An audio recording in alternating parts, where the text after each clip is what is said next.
a third person as a mediator, while negotiation can be done directly from the two parties that are involved.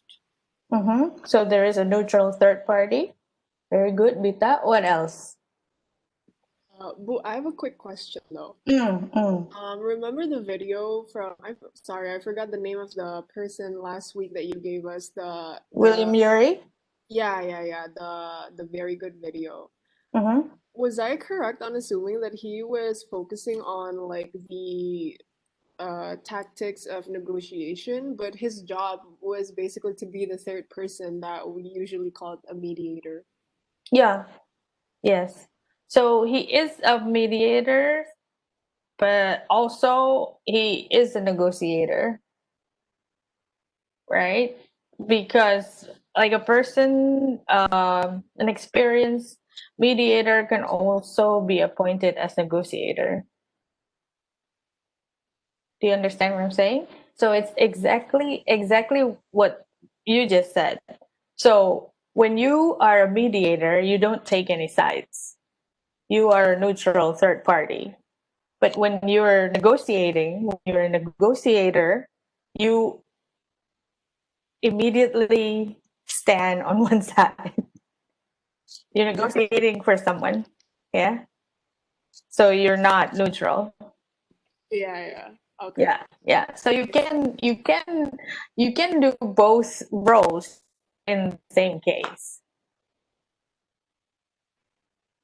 Because once you became a negotiator, it'll be hard, and then suddenly you want to change role into being a mediator. But as you see in the book, in the case of Russia and India and Kashmir case, so Russia in that case also were playing 2 feet, two roles. So know know they want to stand by India because India is the stronger bargaining position in comparison to Kashmir. But so they pay some money and give some support for the Indian military.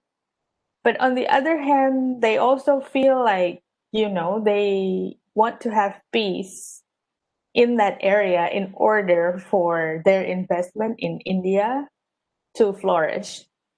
So they offer to Kashmir side and saying, if you want us to mediate between Kashmir and India, we will. And Kashmir was thinking, since there's no other volunteer, to do mediation between India and Kashmir, Kashmir decided to take the offer, and also India took the offer. So that's why during after that case, up to I think up to now 2020, Kashmir still has the special status of state in India.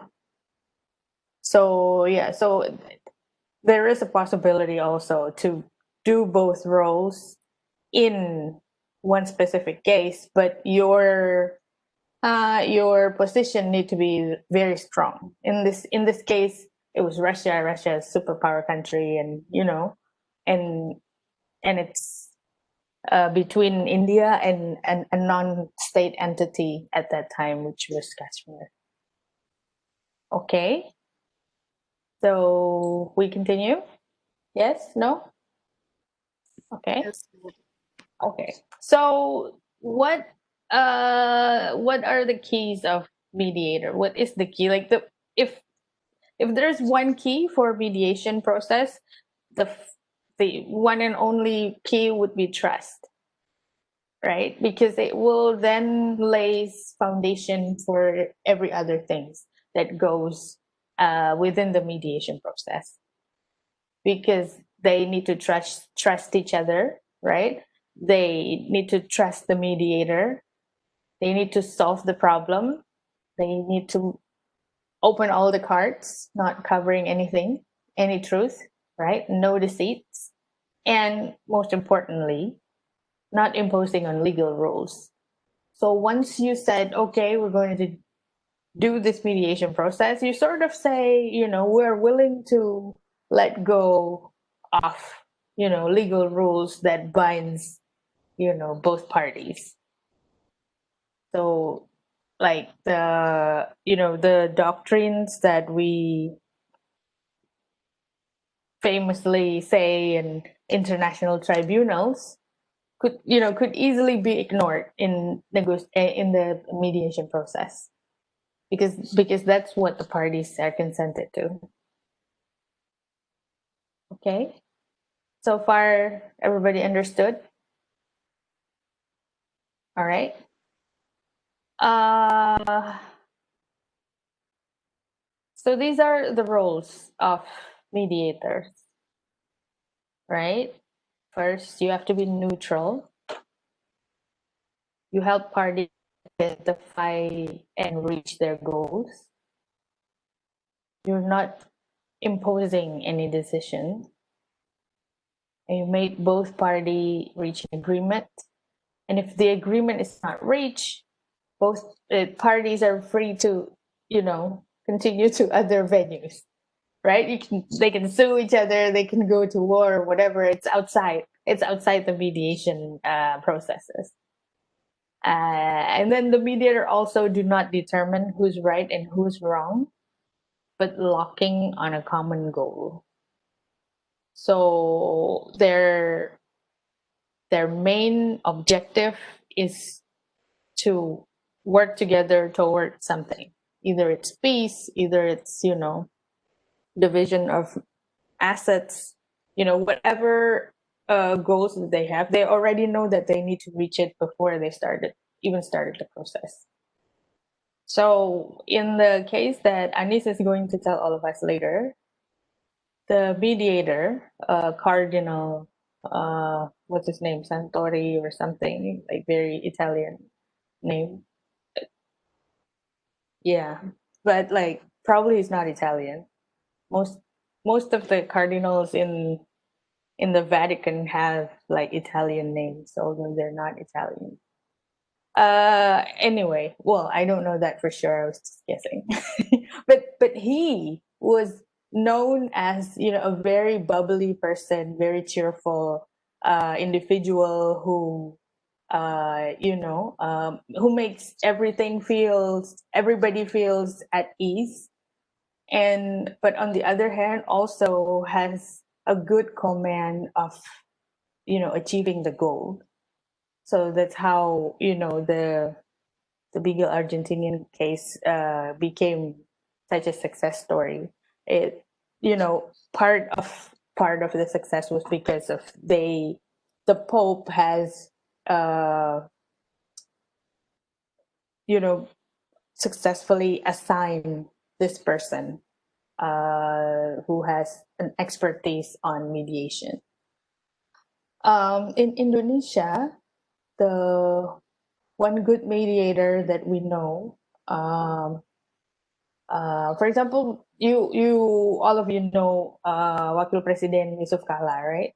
Yusuf Kala was he's still alive. Why did I say was? But Yusuf Kala is, one of the mediators that we have in Indonesia. He mediated cases, like very highly conflicted cases in Poso, in Ambon, and also GAM in Aceh. Recently we lost very good mediator from Visipol, from UGM, Mas Samsul itu. He was mediating. You heard the case of the kidnapping of sailors in the straitways between Philippines and Indonesia by Abu Sayyaf, by the terrorist group Abu Sayyaf. So that was the mediator was from UGM, from Visipol, but he recently passed away, like in 2018 or 2019. So he came to FUGM, like I think 2018, and then told us the story of how, how he called it Bapia. He called it Bapia mediation, because every time he goes to Abu Sayyaf headquarters, he would bring bapia from Jogja. And then so, and they would ask, oh, did you bring that cookies again? They called it bapia mediation. But anyway, because of the personal touch and also the way that they carry the mediation process, and then those sailors were freed from the terrorist group without any compensation. So Indonesia didn't have to pay uh, sum of money to get them out from hostage situation. So this is the mediation process. If you guys see your screen that I took from Singapore International Mediation Center, just for an example, it is like an independent organization that you can totally go there and then register, and then they prepare everything and setting out issues, and then giving up options, and then agreement, and then follow up.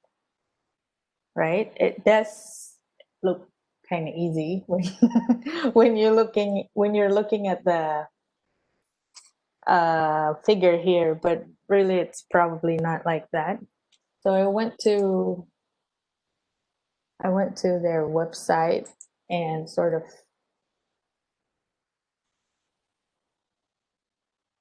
this one, right? And sort of look at what you do to apply for mediation, right?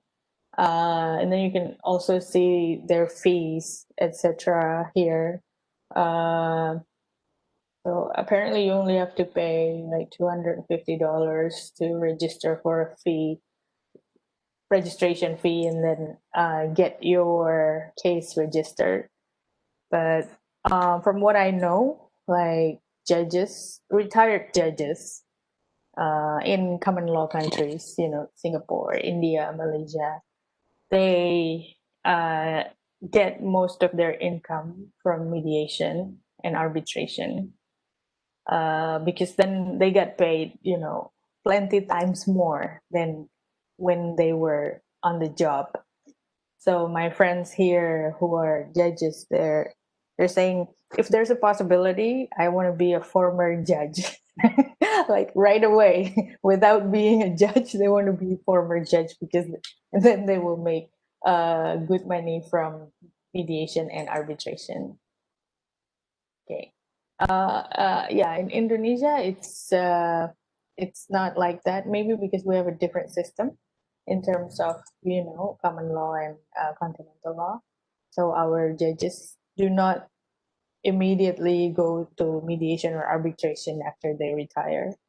Um, Plus, in our courts, we also already have mediation process, and the judges are the mediators. So while they're on the job, they're already doing that. Okay. So stages of mediation, you guys. These are just trying to break down what you do during mediation. Well, if this were like in regular classroom, I would give you a scenario, and then after talking about the stages, we would act out, have a mood of mediation for all of us. But because this is COVID time, we are just going to talk about this. Just stage by stage, so you sort of have an idea what's going on during mediation process. So the mediator given an opening speech. She introduces everyone, and then she introduces the goals and the rules of mediation, and then encourages each parties to work cooperatively toward a settlement. Right? This is a must, so everybody understood that okay, this is our common goal, and this is what we are going to reach in the end of the process, or not. Right? There's always that or not part, right? And then after that, the disputants would have time for their opening statement. Each party describes the problem to the opposite party, what the dispute is all about, according to them, right? Why they are affected, present general ideas on how to solve it, and then each are not supposed to interrupt each other's presentation. So they listen and sort of take notes, and then they could review it afterwards, but not during the presentation. You don't know how hard it is. It can be very hard, right? And then on stage 3, then you have a discussion. And then the mediator leads the parties to talk directly to one another, discussing the opening statement, whether or not they have issues about it. And then you go to stage 4, where the parties and the mediator have private caucuses. So disputants are separated into groups, and then mediator would go to one group and then go to the other group, right?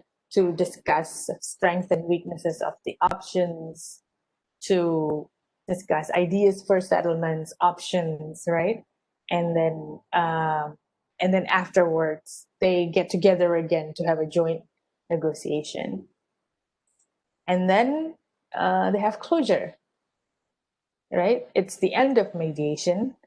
If there's an agreement, the mediator then puts main provision in writing as the party listens, maybe signed it, yeah, have it verified by lawyers for review, maybe even write a contract to make it, legally binding, because the process itself is not legally binding, right? But if you write a contract afterwards, then it is legally binding. If the agreement is not reached, maybe the mediator can suggest, follow-up activities, such as you go to arbitration or you go to court, or based on how the process went, the mediator can sort of just give suggestions to the parties. Okay. Any questions so far?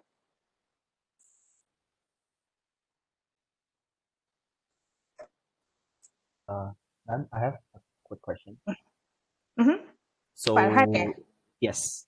Okay. So, regarding the neutrality of the mediator, so I've read in the book you gave that in some cases, mediator actually does not really what do you say, impartial or neutral. For example, yes, like you said before, in the Kashmir situation where the Russia is actually um, have an interest in one party. Also, say in the Yugoslavia crisis, the UN even have a pressure them for economic sanction. So does it mean that the mediator, the neutrality or the impartiality of the mediator does not always the case? Yes. So in in principle, in principle, you need to have a neutral mediator, right? In principle. But once the case became, at the state level of, countries versus countries, or even countries versus entity, and then it became hard to find mediators who are independent, neutral, and still being respected by the disputing parties. Do you understand this? So it's sort of so you sort of see now more and more how superpower countries are often asked to take the role of mediator. Why? Why? Because they can, because they have other authorities outside the case that would be beneficial for, for the case to get resolved. Just like the UN can give a sanction, just like Russia can, take their investment out of India, for example. But during the case, during mediating the case, they need to, however, be neutral. They need to show their goodwill of being a mediator and be neutral. Because if not, then it's not going to work. then it would be just, putting pressure on, on the other party. For example, like the uh, dispute between Iran and Iraq in 1982, if I'm not mistaken. And there's no way out. And then Algeria, who has a lot of business with Iran, decided to be a neutral part and offer their help to Iran and Iraq. Iraq also know that Algiers have a lot of interest in Iran, but Algiers also have interest in the peace of the Middle East countries because Algiers also located there, and also, if the if Iran and Iraq went to war and jeopardize their investment, also that's not good for Algiers. So yeah, so maybe as a start, they're not neutral, like because they have interests. Like who doesn't, right? But during the case, Algiers needed to be neutral. They needed to sit there and listen to both parties and looking for a common agreement, common goal between parties. So yeah. Yeah. So that's Thank, yeah. thank Okay. you. Yeah. Other questions, guys? Before I give it to Anis? Hey, Anis, are you there? I am here. Okay. So I already made you presenter, so you can Okay. share your screen. I need everybody to show their video if you can, because we're going to start the presentation. Yeah, and I need to know that everybody's there and listening and not sleeping or whatever, because that's like the downside of this online thing, because you never know whether you talk to a person or just to an empty screen. So it'll be good for Anis to see supporting See the faces of audience. their friends. Yeah. Okay. All right. Everybody ready? Okay. I Yeah. think I Anis. might be overdressed. Oh, you're overdressed. That's okay. You're the presenter today, so Yes, that's true. yeah. So you can Everybody's looking very beautiful. what? Everybody, yeah, healthy, and maybe Oji needs to take a shower a little bit. Okay, Anis, the floor is yours. Please start your screen share. Okay, I will now attempt to start my screen share. Okay, is everybody already seeing? Yes. Ooh. Okay. A bit laggy. Okay.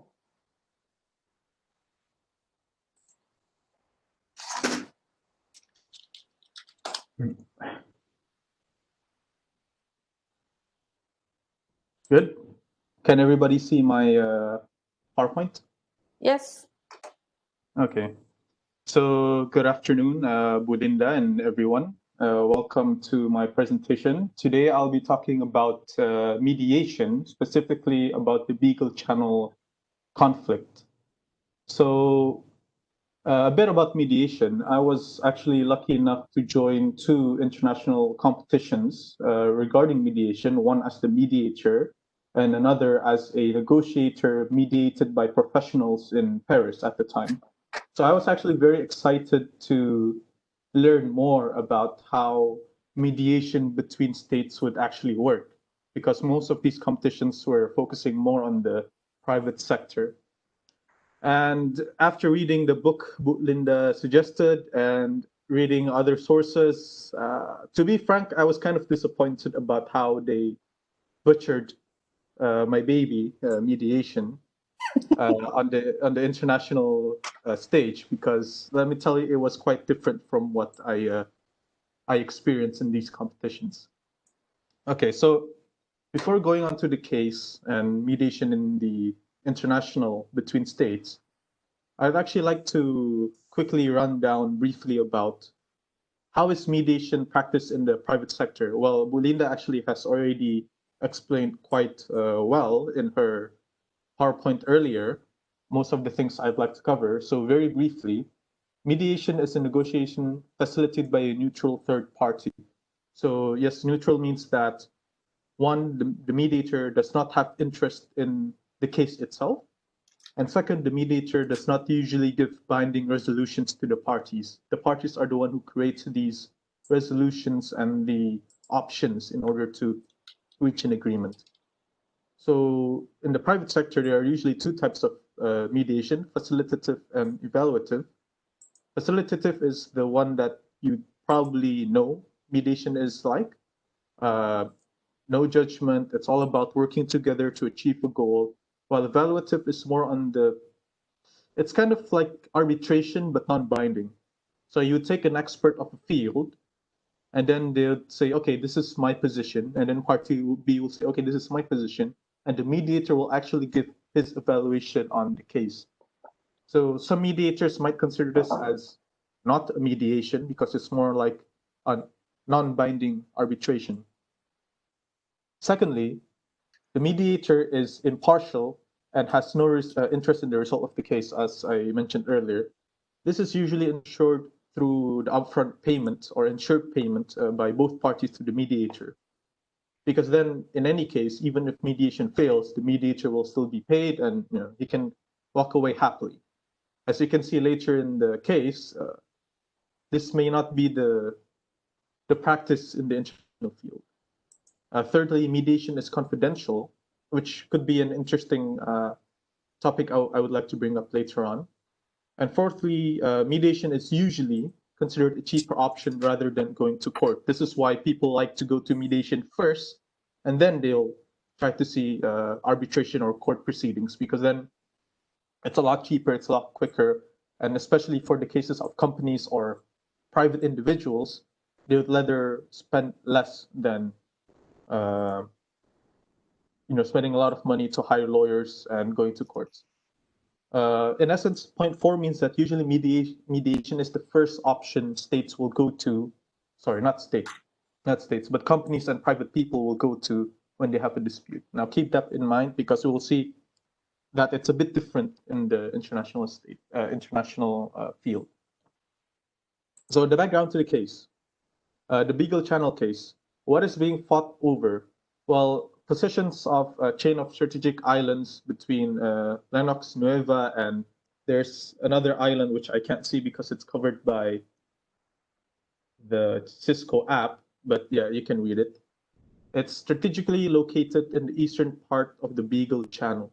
So I'll actually show a map later on. In the southern part of Argentina and Chile, there's a strait where it connects the Pacific and the Atlantic Ocean. This is very strategic because it connects those two oceans, similar to, for example, the Panama Canal or the Strait of Magdalene. So the parties to the dispute, Argentina, the Republic of Argentina, and the Republic of Chile, which are neighbors who hasn't been going along well for the past so years in the region. In 1881, the boundary treaty between Chile and Argentina affirmed the ownership of the islands toward Chile. This one, most contemporary scholars at the time considered, yes, the islands belong to Chile. And 1904, Argentina actually requested Chile to redefine the demarcation zone, which Chile, of course, ignored because we've already agreed in a treaty prior to this that these islands belong to me. This led to the Snipe incident. Snipe is in an islet, so a smaller island off the coast of the channel, which Argentina attacked a lighthouse belonging to Chile, and then Chile retaliated, and then Argentina built their own lighthouse. And so there was a build-up to a conflict at the time, but then it diffused, tension diffused. So the background to the case, and okay.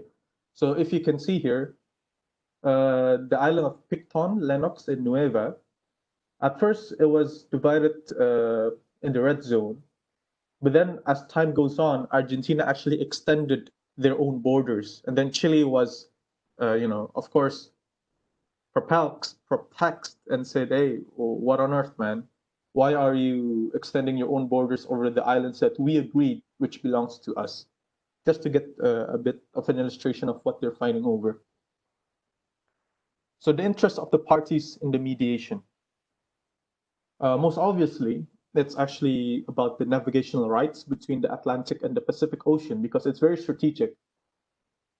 Famous straits around the world, such as the Suez Canal and the Panama Canal, creates a lot of money through the traffic caused by shipping lanes around. They don't want to go through the whole continent, having to go, for example, a shipping cargo from Argentina does not need to go all the way to the Panama Canal and then pay to the US government for access. They could just use this strait to quickly go from the Atlantic to the Pacific.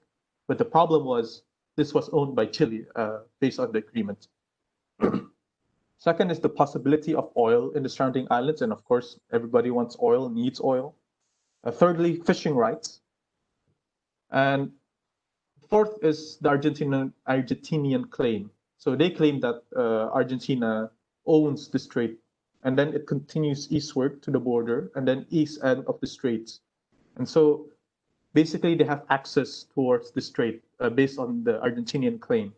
This cuts off Chile's access to the Atlantic Ocean, while Chile, on the other hand, claims that no, and I put it in quotation mark because this is what they said. The Chilean view was that strait ended at the boundary line and eastward continued the Atlantic Ocean.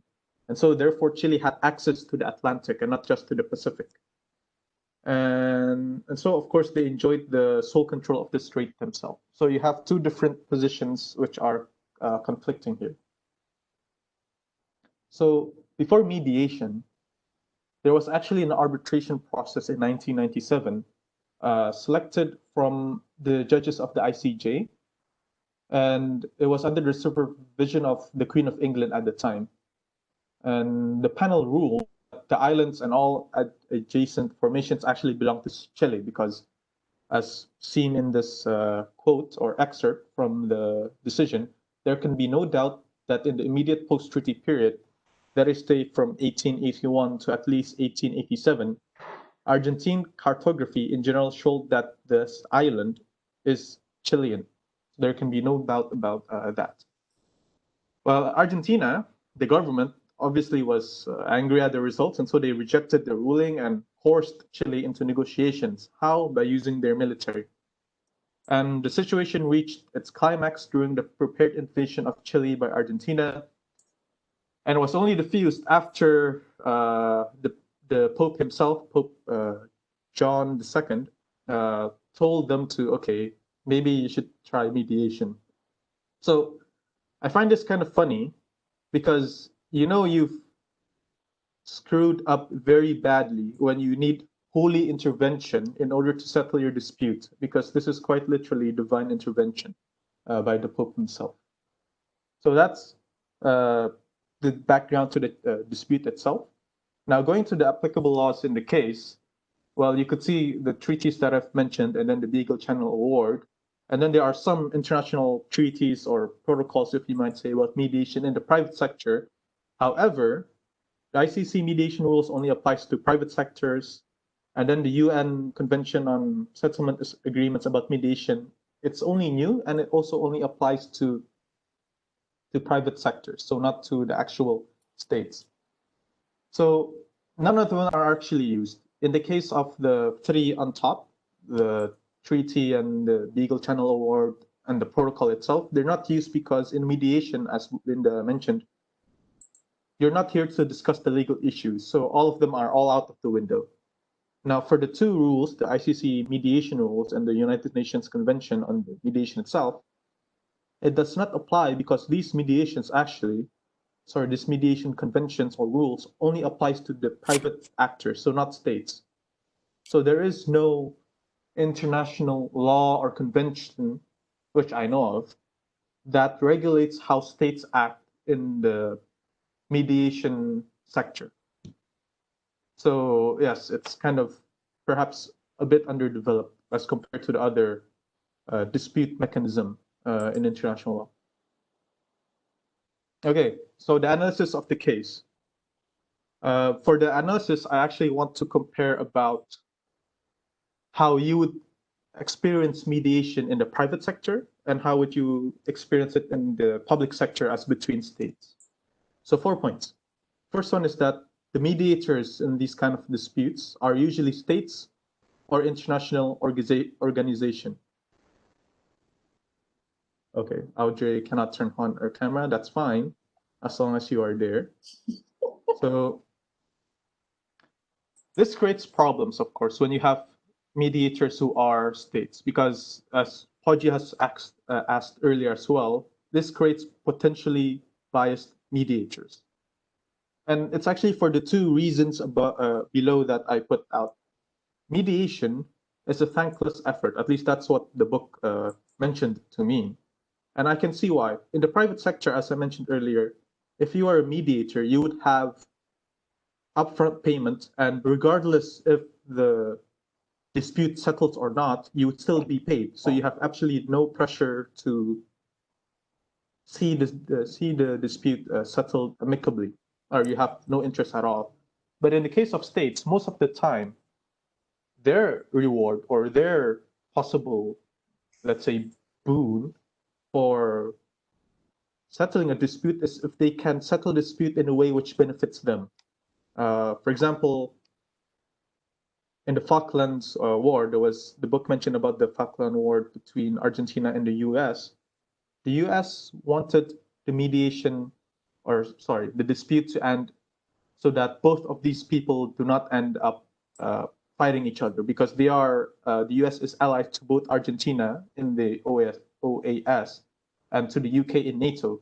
So they use their considerable military presence and influence to tell them to, okay, stop fighting each other. This is something that you wouldn't do in a private mediation. You would get very bad scores if you were a mediator in the competitions, or even in real life, if you were to pressure your clients into a settlement. And second part is related to that is actually the mediator contributes directly to a settlement. This is not what you would do in a private mediation. The mediator cannot say, okay, why don't you two settle and then I'll give you money or something in return for you settling the dispute. Because then this is the mediator meddling in something that he shouldn't. A second aspect which could be different is the consent. You know, mediation should be consensual between the two parties. But in international field, it's more likely than not that you could pressure someone into consenting to mediation. For example, I am America, and then two of my allies are fighting. I could pressure them to agree to mediation by saying, okay, I'll give an embargo, or I'll cut off your military support. And then, of course, the states will, oh, fine. And you know, they'll go to mediation even if they don't want to. This could create a problem. In the case where your influence as the mediator deteriorates or disappears, then that means the party will go back to their usual disputes. And second, it's about the method. I don't have the luxury to see how the Pope's cardinal actually conducts his mediation, but from reading excerpts from the book, I have the impression that this mediation is a bit more positional. If you've read a bit about the getting to yes negotiation, there are two approaches to negotiation: positional and interest-based negotiation mediation, right? But it seems to me in the mediation conducted by states is that they tend to be more of a compromise. So, okay, I'll let go of my claim while you let go of your claim, without really actually addressing the problem at hand, the interests of both parties. But there is an exception to this. Well, one that I know of, which is the Sinai crisis between Israel and Egypt. So in that dispute, Israel controlled the Sinai Peninsula after the 6 Days War, if I'm not mistaken. And of course, Egypt wanted the Sinai Peninsula back. Now, after evaluating the interests of the parties, it turns out that Israel actually wanted control of the Sinai Peninsula because they don't want Egyptian military presence in that area because it's very close to Israel. On the other hand, the Egyptian interest was that they wanted their sovereignty over the area. So they actually managed to get a settlement in which Israel gave the land back to Egypt, but at the same time, Egypt would not post any military installments or positions in that peninsula. So it's a win-win solution and it's interest-based. And lastly, the fourth part is about when mediation is considered. So remember, my fellow dudes and dudettes, Belinda Pergi, mediation is usually conducted first in the private sector before you go to the court or before you have the whole escalation. But in this case, mediation is usually used as a last resort in order to get out of the conflict. If you read the book, you could see from, for example, the case of Iran and Iraq. They had their war first. They had their fight. But then they only went to mediation when they say, okay, we're tired of fighting. Let's get out of this conflict. So it's actually used as the last resort, which I find quite funny. And so the limitation of mediation, why I think that mediation is a bit limited in the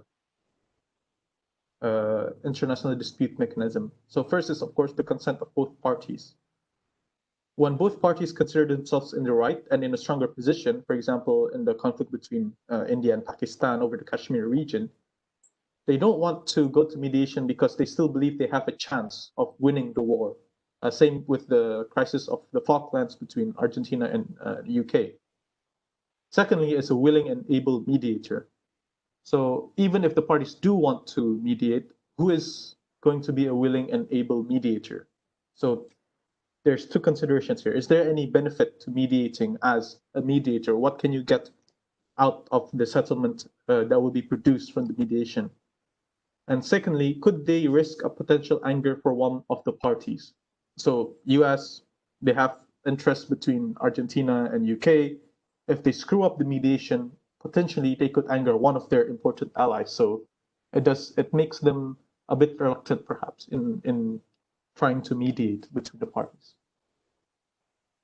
And third, the success depends strongly on situational factors and parties.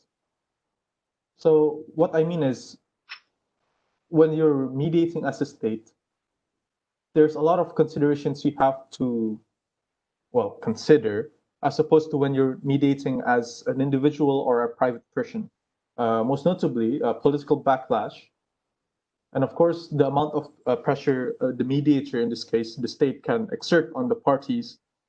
And third, of course, the states wanting to insist on their original claim, though I guess the third part applies to both private and public mediation. And fourthly is the implementation of the mediation requires the cooperation of both parties. Well, this of course also applies in the private sector, but the problem with this in the international field between states is that if you pressured both parties into mediation, like I mentioned, and then you lose that influence in being able to pressure them, then more likely than not, they'll go back to war or they'll go back to their original disputes. And so it's not too effective. And finally, a line from the book, which I think really summarizes the state of mediation in the international field, is that thus mediation can only be as effective as the parties wish it to be. And this is governed largely by their immediate situation. So it's very unpredictable about how successful mediation can be. And yeah, that's it, the end. So if anyone has questions regarding the case or mediation itself, feel free to ask. I do. Okay, Rahma, go Okay. ahead. So thank you so much, Ines, for the presentation. I really enjoyed it because currently I'm in the mediation competition myself. So I learned a little bit from your presentation. So you previously stated that the mediator has no interest in the result of the case. Meanwhile, in the Beagle channel case, it was the Pope was quite actually as the mediator. He kind of said that he would see the effort from the start to finish, and in the bleakest of times, he would not turn back, he would not back out of the dispute, and that even though it was like a 6 year long, if I'm not mistaken, dispute, he really willed himself being a official mediator until the end. So and I know that this case developed the modern process of mediation until today, and I just want to ask whether it is really true if the mediator has no interest in the result of the case, because as far as I'm concerned, in today's mediation, the mediator actually has to make sure that the disputants do not are not leaving the mediation session having worse position than before. So I just want to ask that whether it is effective, and whether the mediator really has no interest in the result of the case. Thank you. Okay. So I guess I'll answer your question straight away. Just to clarify, your question is whether or not it's true that a mediator does not have an interest over the result of the case in Yeah. the international. Okay.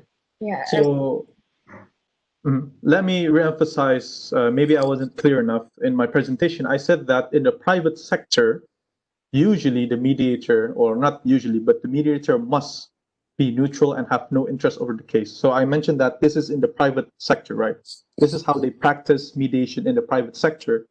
And then I said, however, in the international field, this is not the case, because I already mentioned that as opposed to the private sector, the mediator actually only has their reward from the result of the case. So no, I would say that more times than not, in the international field, actually the mediator does have an interest over how the case developed, because why would they want to mediate in the first place if they have no interest whatsoever, right? Oh, okay, because I thought it was being a mediator. It was generally it would mean that the mediator has to facilitate the mediation and see the result of the case as a whole, because they actually care about the parties settling things amicably. But thank you on your clarification. I guess I didn't really distinguish between the private and the public sector of mediation. Thank you, Anis. Okay. Thank you. Any yeah. Hello. Okay. I guess Nia, you can go first, and I think somebody else wanted to ask a question as well. Yeah, Nia, go first. Okay, so my question is on the development of law, actually. As I know, the Beagle Channel case, this occurred 30 years ago. And I suppose that gives reason as to why back then the law and the procedure that they went through was quite rudimentary.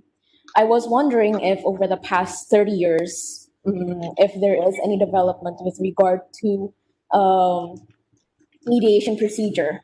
And also, I know that recently there are certain developments, and as mediation is becoming more popular, and as a result, recently in Singapore, they established a Singapore Convention specifically for the enforcement of mediation settlements. So, in terms of its procedure, do you think that it has developed? And I had like a follow-up question. Do you think it has developed? And I mean, in comparison to the private sector, of course, they are way more comprehensive. Do you think it's even applicable for us to have a similar system applied to the public sector? That's my question. Right. Okay. First question, is there any development of mediation in the past so years after the case has happened? And secondly, is mediation viable in the between states compared to the private sector? Is that was I right in summarizing your questions? So the second question was more of, we have a very comprehensive system for mediation within the private sector. You know, when companies dispute against each other, when private parties do it, it's Yep. already quite comprehensive in my opinion. There are lots of examples of very successful mediations out there. And I was wondering if it's possible to apply the same system or perhaps take several notes from the same system to the public sector. Okay. So, Neha, about the development of mediation, there has certainly been development in mediation in the past 30, 40 years since the case happened. However, from what I've researched, they are mostly in the private sector. You mentioned the Convention of Enforcement of Mediation Awards in Singapore. That is for private sectors. So yes, states ratify it, but that doesn't mean that it gives a general, say, procedure on how states would mediate. It's more about the enforcement of the mediation agreement in states. So think of the New York Convention, I think, the one for arbitration awards. It's similar to that. It's not a convention about how states should mediate if they have a conflict, sadly. So no, in the public sector of mediation between states, I do not think there have been any new developments which solidifies the procedures for mediation between states. And for your second questions, could we implement some of the procedures or techniques of mediation in the private sector to the public sector? Well, I think we'll have to first identify which procedures, because maybe there could be some that you could apply, but I could see a lot more that you cannot apply because states aren't private companies and they have different natures to private companies. For example, political pressure and the whole obligation of having to respect international law. So it's kind of difficult, I think, and you'll have to examine this on a case-by-case basis on what specific procedures, and would the states agree to these procedures in the first place? That's my answer, actually. Yeah. All right, cool. That answers my question. Okay, I would like to add a little bit. I gave you a link for an article on, state mediation. And I think when we're talking about international law in a public sector, it's so much more complicated than we're talking about private international law, right? Be that as it may, private mediation has somehow limited amount of parties when you compare it to state level mediation, right? Country level. Because and then you're talking about, thousands, hundreds of thousands. If it's involving China or India, then it's like billions, right? In Indonesia too. So of people. So we're talking about, well, of course there are political baggages and they are also bias, right? Of interests between parties. For example, the Beagle channel, even though it's been 30 years ago, and why did the Pope has an interest on Argentina and Chile? Why? Because predominantly, right, the religion of the people who are in the countries were, Catholic, and they were, directly under his wings or whatever you want to call it. So, the Pope still is a very respectful figure, symbol of peace for that area, or most of the Catholic world. And then it just makes sense. It just makes sense somehow, in that level, that somehow technically it's more understandable for them to go to the Pope and ask for answers rather than go to the arbitration or other international tribunal. Somehow agreeing and disagreeing with what Anis was saying, that international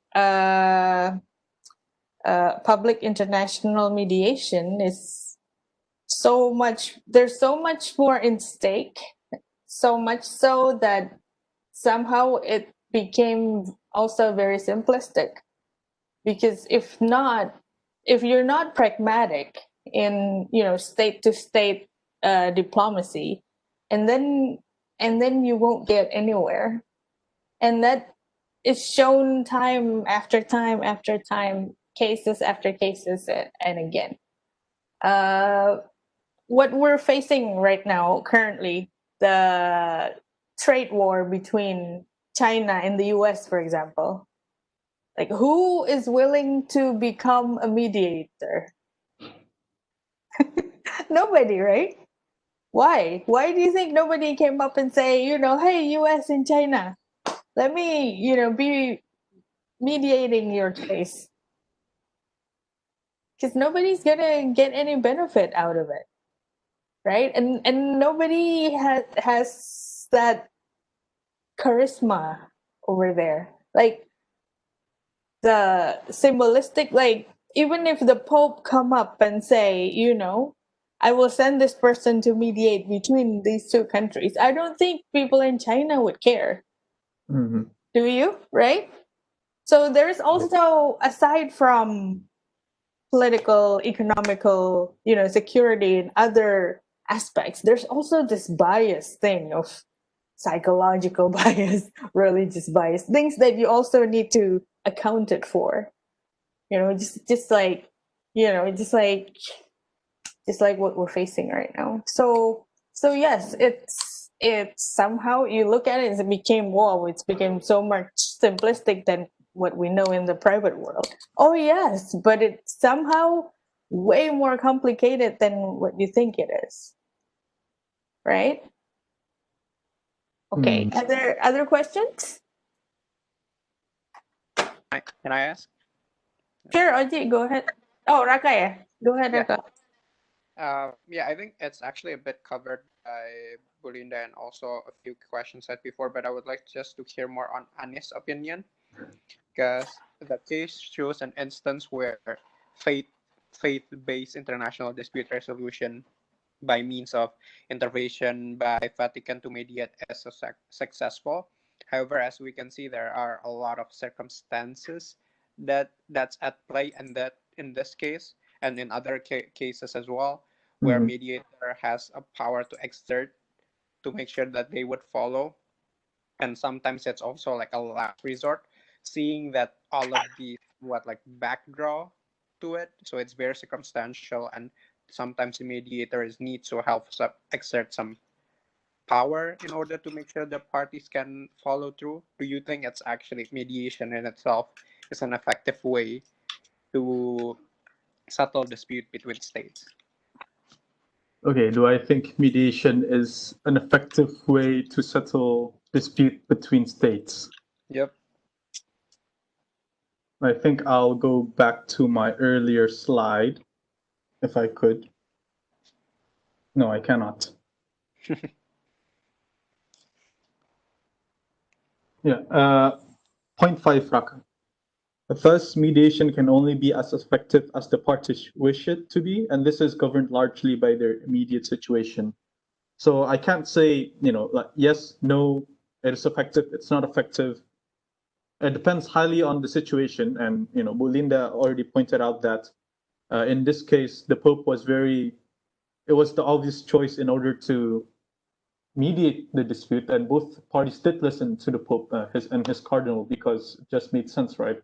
They're both Catholic, their people are mostly Catholic, and so the Pope has great influence.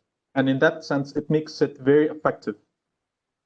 But then, would it be effective if the Pope were to mediate in the case of China and US? And I think, yeah, Linda made it quite clear as well. Then probably not so much. So is it effective? I would say it depends on the situations and circumstances of the parties. If you ask me, is it as effective as the private sector? Then I'll probably say, maybe not. Well, because of the complexity that surrounds mediation in the international field. So does that answer your question? Yep. Oh, great. Thank you, Anis. All right.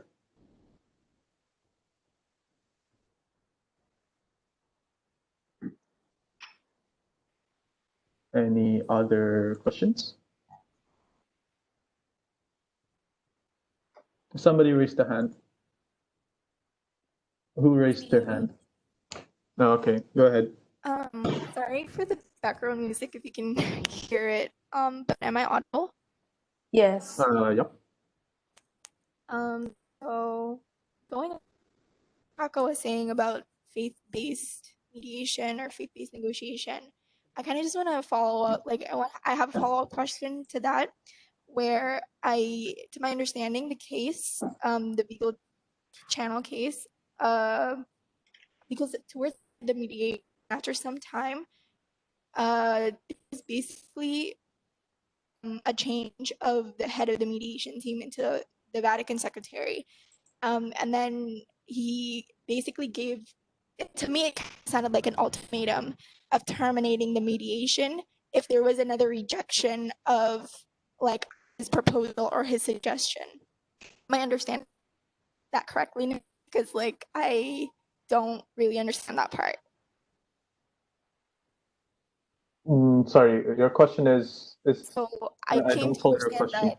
that I can understand that he gave an ultimatum of basically terminating the mediation if there wasn't any progress in terms of reaching a decision. Mm-hmm. Yeah. Yeah. Okay.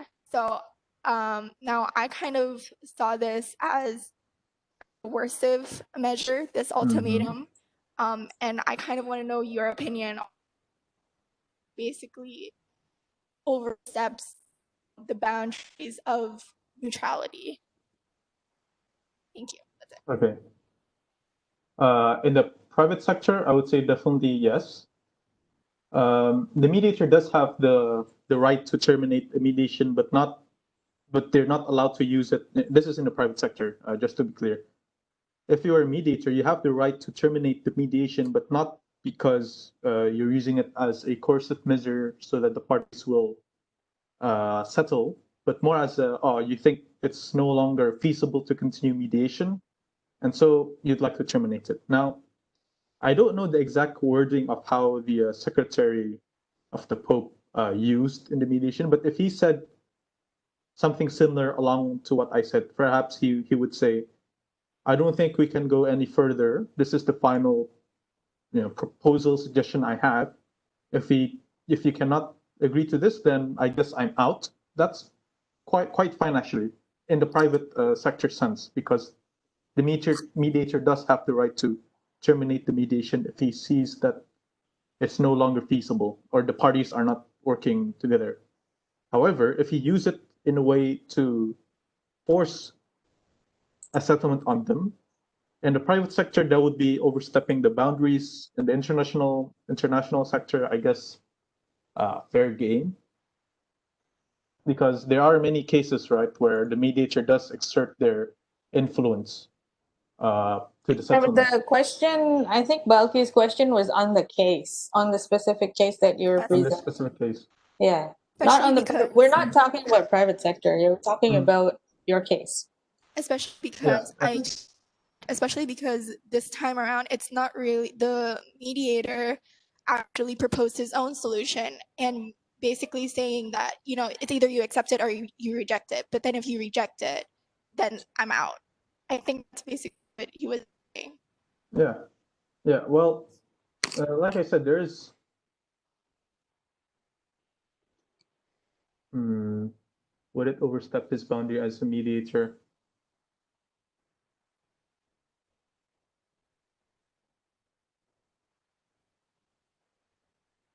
I would say in principle, yes. Ideally, a mediator shouldn't do that, but then fair game, right? Because in the end, they did settle. Can I have a follow-up question to Marcus's question? Because I was doing research as well for my part in the next couple of weeks conciliation. And the textbook that Belinda gave us explained that it's mediation and conciliation can often kind of overlap at times, in the sense that there are mediations where the mediators propose a solution. So my question is on that, and whether or not you can, as a mediator, you can actually propose a solution.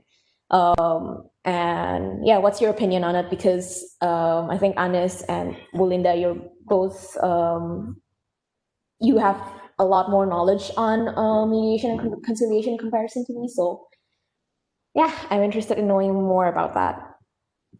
The distinguishes between mediation and conciliation, and the role of a mediator in proposing solutions.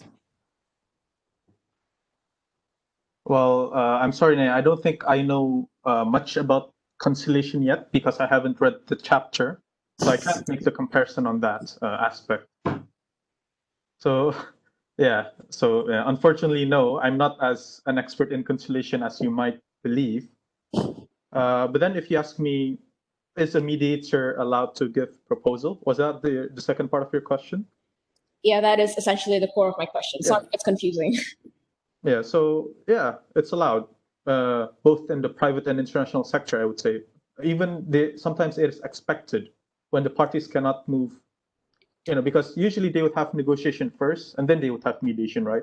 So if the parties in the negotiation are already at a deadlock, most likely they're not, when they invite the mediator, they want to hear their perspective and their opinion as well. So yeah, as long as you do not make it as a binding proposal like arbitration, it's fine. Okay. All right. Thank So you. I would like to add some inputs for the last two questions from Balkis and from Aldina. So I think, okay, so in the Beagle channel case, it's very controversial because the case was, going on for a long time. And then the envoy from the Pope, Cardinal Samore, his name is Cardinal Samore, he proposed a proposal for both parties. So one of the questions were whether a mediator can propose an option, right? An option of solution for both parties. I think it's part of the job. So mediators have to arrange for mutual goal, common goal target, and in this case, including the procedure of how to reach there, right? How to reach the target, how to reach the common goal. So part of it is giving alternatives or options, right? That would presumably acceptable for both parties. In this case, the proposal from Samatore was to confirm the sovereignty of the three islands, of the disputed islands, in return for Chile to relinquish her right on the South Atlantic waters. So you have the islands, but not the rights for of the channels to go to the South Atlantic waters. So whether or not like Balkis was saying, and then the cardinal wants to get out of the mediation if it weren't, if his proposal was not going to be taken by the parties. That's that's his right to do as a mediator. Mediator can decide whether he wants to go on or he wants to be replaced. He can go to the Pope and say, Pope, I do not want to do this anymore. But what he cannot do is to pressure both parties to take the proposal, right? The proposal would still be stillborn if Chile didn't want to take it. It would be stillborn if Argentina didn't want to take it.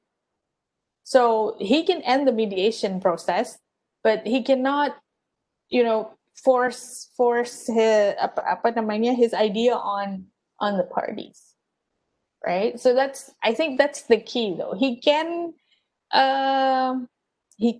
propose ideas, solutions, alternatives to the parties. Yes. He can have command on the stages of the mediation, even to terminate mediation, right? But he cannot force consent out of the parties. So that's the core of the mediation. And why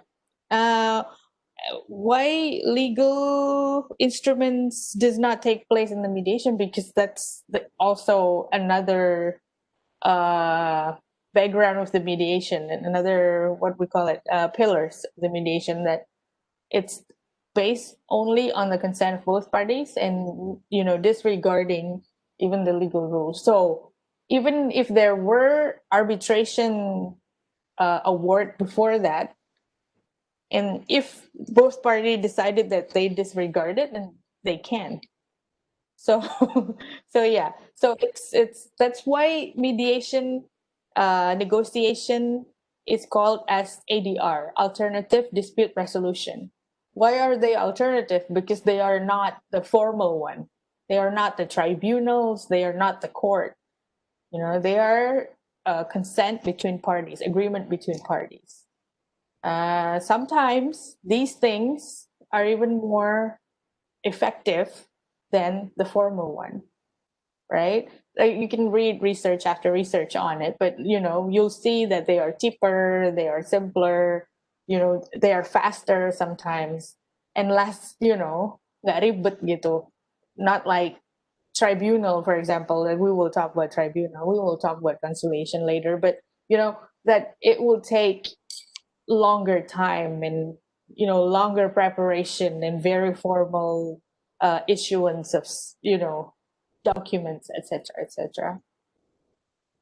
Okay, any other questions, guys? Maaf, I just wanna Mhm. add, I think the Pope as the Cardinal as the mediator in this case kind of obliged to give their own proposals, because what I read from this case is that they have a lot of separate meetings. Yep. So Chile and Argentina don't face each other, because given the low level of trust that they have. So because of those separate meetings, they were trying to conclude how to resolve the contentious issue, like the most contentious issue. That's why, like, the cardinal has sort of like the obligation to propose the solution based on all the meetings that they have concluded. Yeah. So, Yeah. So it's part of his job to do it. Yeah, it's part of his job. So the job of the mediator is to announce and also arrange possible ways of, goal settlement. So yes. So well, good job, Anis, and everybody. So I think mediation is one of the interesting things that you will be able to do after you graduate. You can be a mediator. You can be a lawyer and mediator. You can be a lawyer and negotiator. Like, basically, it's a skill. That's why I think this course was supposed to be more like skill set course, but because of COVID, we cannot try to try to harness our skill. But anyway, we can talk about it and look at what has been done by the experts, which is almost as good. So I think next week we will continue our meeting. Who's going to present next week? Yeah. It's me, I think, for inquiry. Raka. Oh, Raka. Okay. Raka is doing inquiry. So I'm hoping everybody else would be active and asking questions also. Don't forget to read page chapter 3, right, on inquiries to help out for us to understand. So basically in this course, I'm not asking you to like memorize things or, you know, being very good at anything. I just want you to be introduced and understand that there are, you know, other ways in resolving dispute. You know, there are other things than just, you know, cases in courts. There are, you know, numbers of things that you can do also outside the courtroom. Okay, all right. So with that, I suppose we close our meeting. Stay healthy, people. Okay. Sorry. Oji, jangan lupa mandi, Oji. I'll see you next week. Yes. Sorry, I Yeah. think Elisa is in my UGAB email is quite error, so I just wanna confirm whether I already submitted my assignment to Elisa. Oh, let me. Would Okay. you mind? Sorry, Bu. Okay. Wait. Let me. Elisa, yeah. So many things we have to do during this crazy COVID time. Okay, Elisa, IDS. Where are you, Rahma? What? In the assignment, the week 2 assignment, the extra credit assignment. Oh, okay. Have I submitted it? Is it? There was a quite an error. Okay, week 5. Is it week 5? Week 2. Okay, week 2. Okay. Okay, week 2. Aldinia, Audrey, Balkis, Oji, Raka, Anis, Irene, Bita, not there. Your name is also not there, Rahma. Week 2. Wait, Bu, sorry, did you say my name was there? Because I didn't submit. Yeah, your name is there, but there's nothing. So Oh, yeah, okay. yeah, Oh, so I thought somebody submitted on behalf of me. Like, no, because this is weird because I have 6.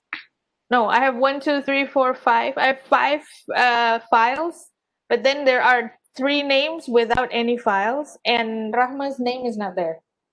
My name, I think is it the subject of the file? The subject of the file is extra credit assignment week 2. Yeah.